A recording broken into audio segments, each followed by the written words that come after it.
Hello mga kacharot! Ngayon, magluluto tayo ng tilapia. May nabili akong tilapia. Sobrang laki. Isang piraso, mahigit 1 kilo. So, piprituin natin siya sa air fryer. So, ito yung tilapia na to na nalinisan ko na, tapos nilagyan ko siya ng hiwa-hiwa. Yan. Tapos, i-pat dry natin siya. Mas maganda yung dry na dry siya. Tanggalan ko na siya ng kaliskis. Yan. Yan. Then,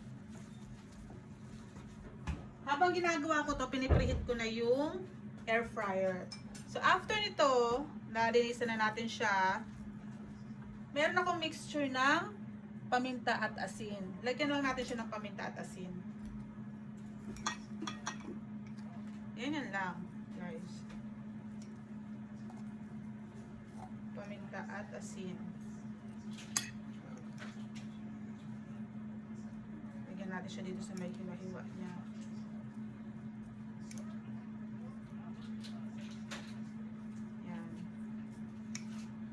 I-card lang natin, tapos pati loob, lagyan din natin dito sa loob ng tiyan. Then, ganun din, sa kabila rin ganun din, lagyan natin ng paminta at asin.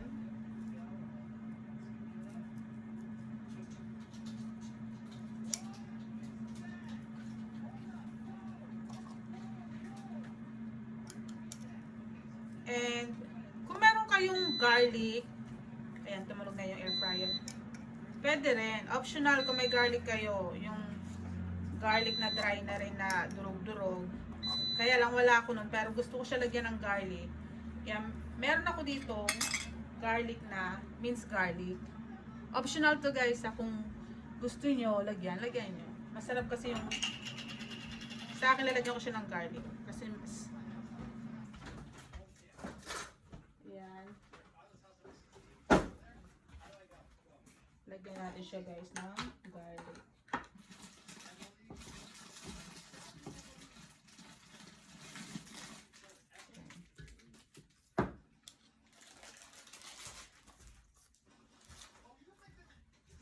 Ganin natin sa loob. Ganon din sa kabila. Lagyan din natin ng garlic.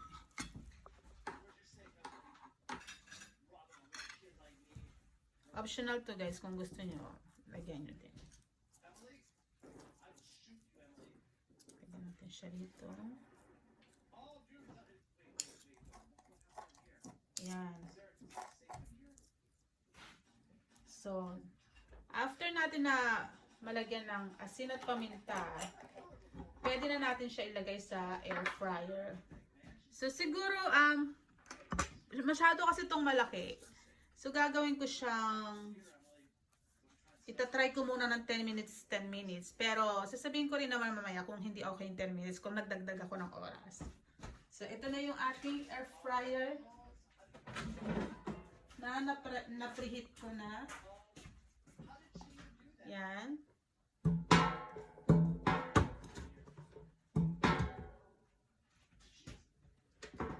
At, ilagay natin ang ating sana kasya, malaki masyado yung tilapia. Ang ating tilapia. Oh. Just. Medyo bumaluktot yung buntot pero okay na yan. Sige. Salang natin siya ng 10 minutes.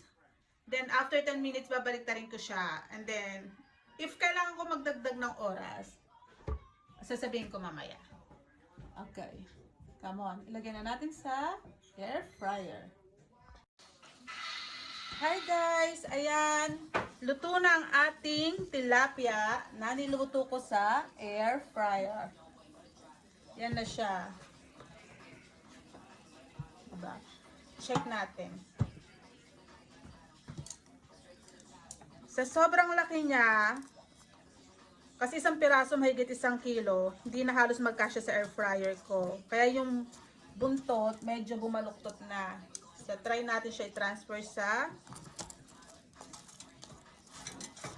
sa plate. Mukhang okay naman yung tilapia cooking air fryer. Okay, transfer natin siya. Oops. Lagay natin siya sa plate. Malinis naman yung kamay ko bagong hugas. Yan. Ito na siya, guys.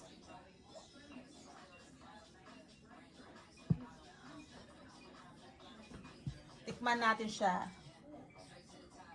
Meron ako ditong sweet chili sauce. Tingnan. Tikman natin. Pero picturean ko muna. Grabe, ang laki. Tingnan mo yung buntot, halos baluktot na dun sa dulo kasi hindi siya magkasya sa air fryer. Ano yata to? 1.05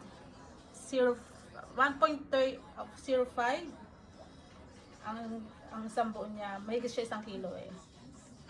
So, tikman natin, guys. Pero bago ang lahat, picturean ko muna. Okay.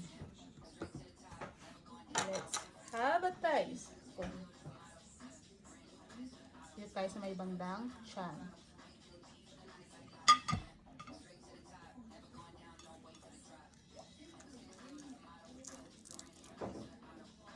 Okay naman siya, di ba? Juicy yung gitna niya. Tapos mukhang crunchy yung labas. Yun lang, okay?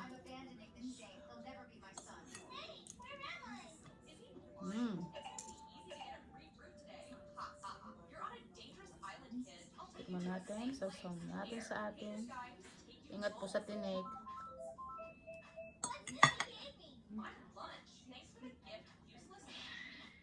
Parang kailangan ko siya kamayin para make sure hindi ako matinik. Tikman natin.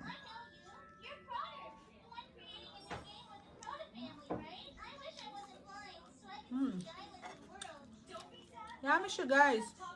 Juicy din yung gitna. Diba wala na, hindi mo na kailangan ng mantika.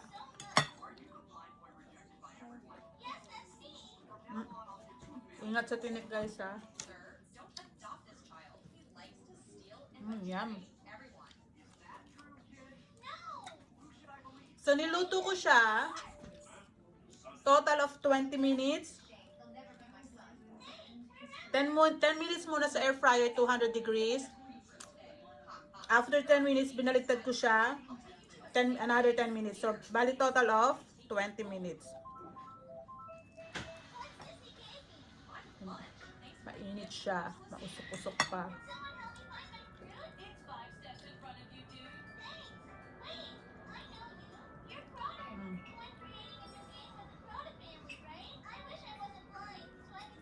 Yum.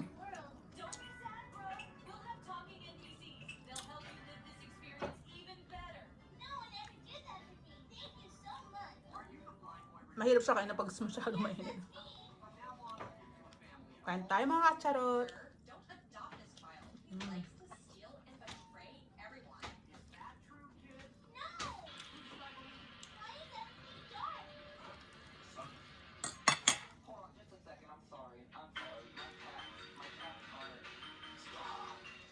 Pag ganito talaga isda, kailangan mag-ingat tayo, guys, sa tinik.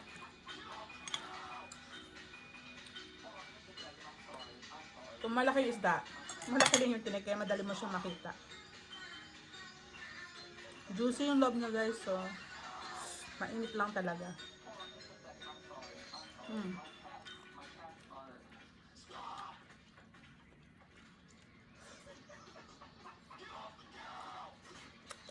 Thank you for watching, everyone. Bye-bye.